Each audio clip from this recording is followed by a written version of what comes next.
Imagine this. A sheriff loans taxpayer money meant to feed inmates to a used car lot that Bernie Madoff would have found shady, and ran by a convicted felon and backed by her boyfriend, who's in law enforcement and was subsequently convicted of multiple felonies, as she walks away with just a slap on her wrist and fades into obscurity, not seeking re-election.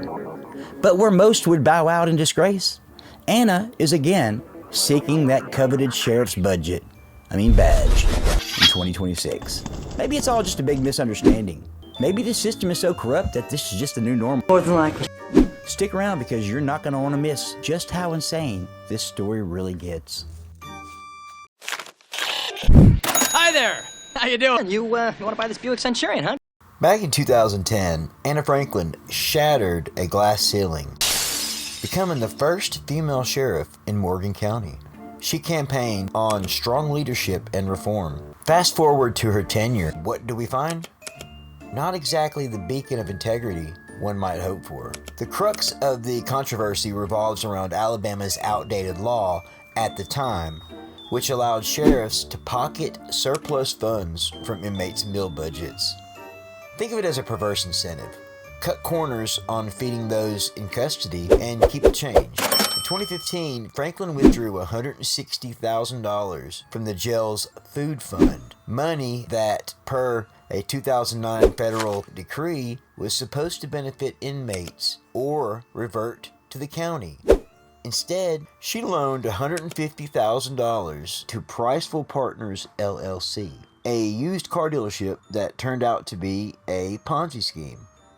Here's where it gets egregious. I understood that the consent decree of 2001 absolutely was part of my taking over as sheriff. I understood that it was my obligation to meet and or exceed every single provision of that. And it's been my sincere desire to do that and to in no way disrespect the court or the court orders or the order of Judge Clements. In that same year that I removed the money to do an investment, it was to recoup money that I had lost during the feeding of the inmates that year. I lost over $21,000 in that time period during the feeding of the inmates in an attempt to feed them over and beyond what the consent decree was required of me. So that money was removed. It was supposed to be for a short time. And the interest that was supposed to be earned on that was to recoup some of the losses and be placed back into the food account. It's also important to note that the food account that everyone keeps talking about is by state law in my name personally, and that I am personally responsible for the feeding of the inmates and the management of the kitchen and being able to utilize the funds that the state gives me to feed the inmates in a adequate way. Well, obviously the inmates weren't fed properly or you wouldn't have been sued, which you lost. So, what were you doing with the money? It just makes you wonder what she was actually doing with it.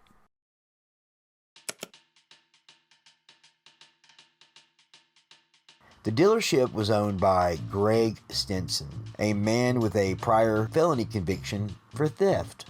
And guaranteeing that high-interest loan was none other than Steve Zaya, Franklin's boyfriend at the time, an agent with the Alabama Bureau of Investigation. You heard that right. An ABI agent vouching for a shady deal involving public funds. The whole operation later unveiled a Ponzi scheme, with Stinson pleading guilty to felony charges. Franklin got her money back, but the damage was done. This wasn't just a bad bet, it was a blatant violation of federal rules, leading to a judge to hold her in civil contempt and fining her $1,000. But wait, there's more. Franklin faced a class action lawsuit from inmates over subpar jail food, settled for $45,000 from unspent meal funds. Another suit from the district attorney over improper use of money for her legal fees, and scrutiny for using sheriff's resources to snoop on a blogger exposing her dealings, raising serious questions about the abuse of power and free speech. The legal crescendo came in 2018 when federal tax charges for failing to report the withdrawn funds as income. She pled guilty in 2019, facing potential prison time and a hefty fine. Her sentence? 2 years of probation, 300 hours of community service, and a mandate to refile taxes. No incarceration, no monetary penalty beyond what she might already owe the IRS. Crime is legal. In a twist straight out of a courtroom drama, a 2020 U.S. tax court ruling reclassified the withdrawal as a loan rather than embezzlement, sparing her from tax liability on it as income.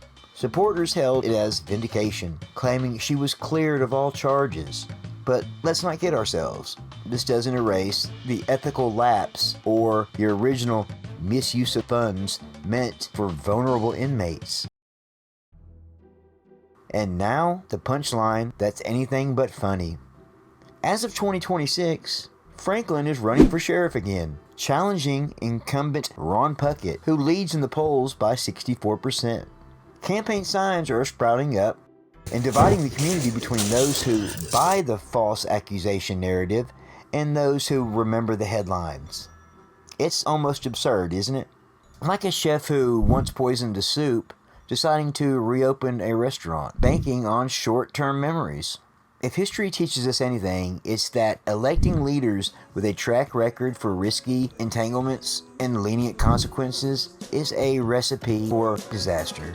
Morgan County deserves better leadership who prioritize public trust over personal gambles. As we approach the 2026 election, let's scrutinize the facts and not the spin. Thanks for joining me on this journey through the shadows of accountability. If this story resonates, hit that like button, subscribe, and share your thoughts below.